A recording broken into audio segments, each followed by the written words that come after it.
Okay, there's the, I think there are 2 hashtags for Jimmy now. Salamat Jimmy and thank you Jimmy. And I think it's very fitting. A lot of people feel a great sense of gratitude for the body of work that Jimmy Alapag has put together as a talk and text player, as a national team player most especially.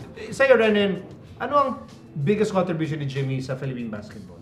Siyempre yung pinakita niya na height doesn't matter. Of course, tama yan!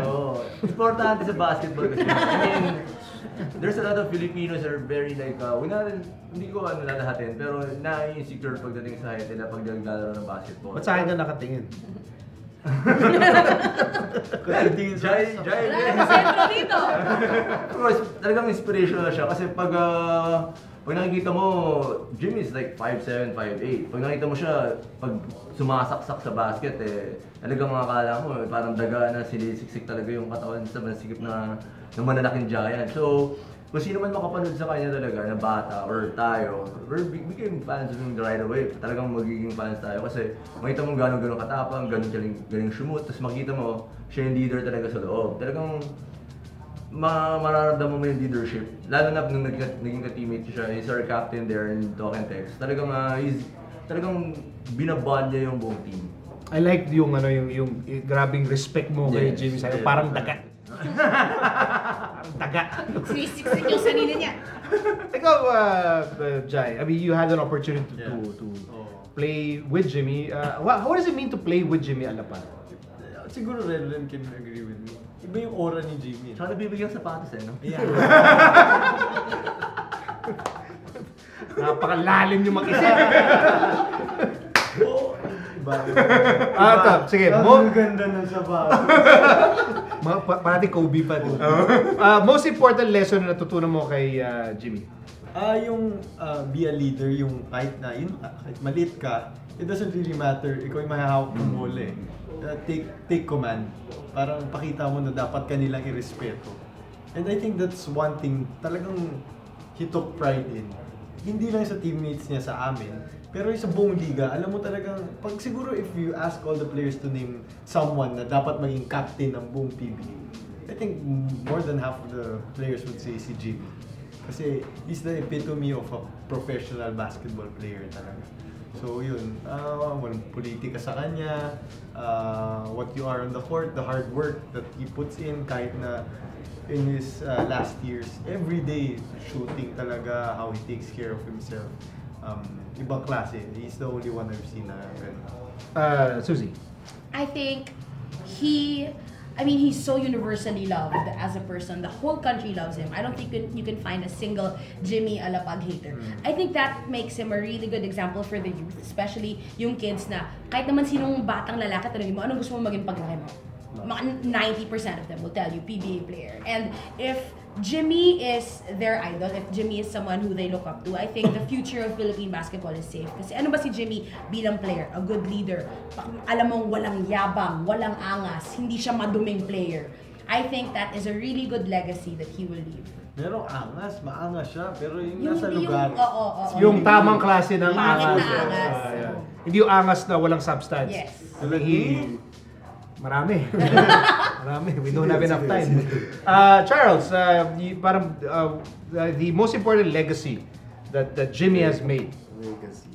Well, that Korea game, hindi ba pwede yun? Pwede, yeah. No, but I think more on what Jai said and like Renren. I mean, I think I have so much respect talaga for Jimmy. I mean, they were with him very long in talk and text. Ako nakasama ko siya a bit sa Gilas lang. And tama si Jai, grabbing work ethic niya.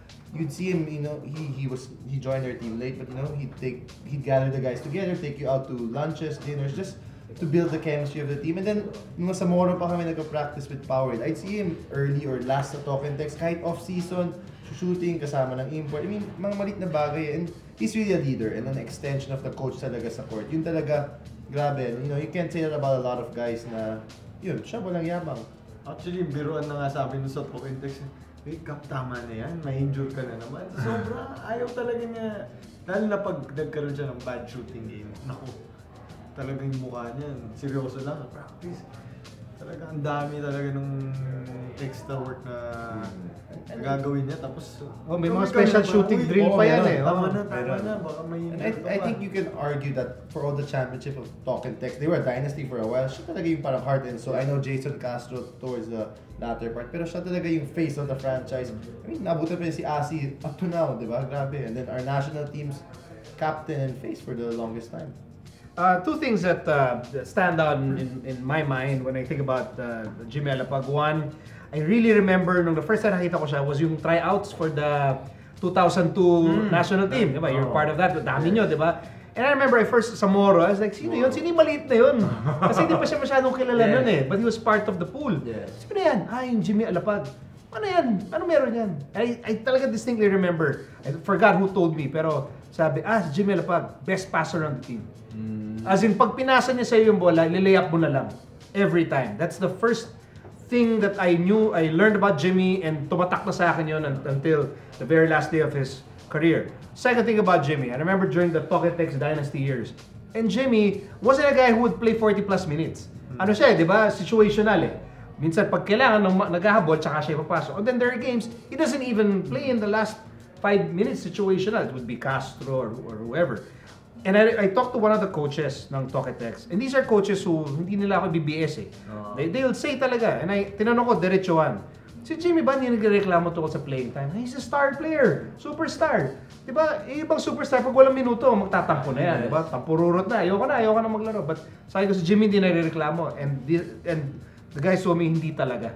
He does not complain. And I believed it talaga. So these guys will not, hindi magkukuking sa akin eh. So, you know, these are things na parang you don't expect from superstar, top-billing athletes na parang, no, I need my playing time. I have to play 40 minutes. I have to take the last shot and whatever. But Jimmy, wala yun. That's why I totally understand why he is universally respected in the pro, as Jai said. A pro's pro. So, on behalf of the Upper B team, we like to thank the captain, Jimmy Alapag, for everything he has done for Philippine basketball and for inspiring all of us and all of you watching Upper B. Saludo, salamat, thank you. Shoes.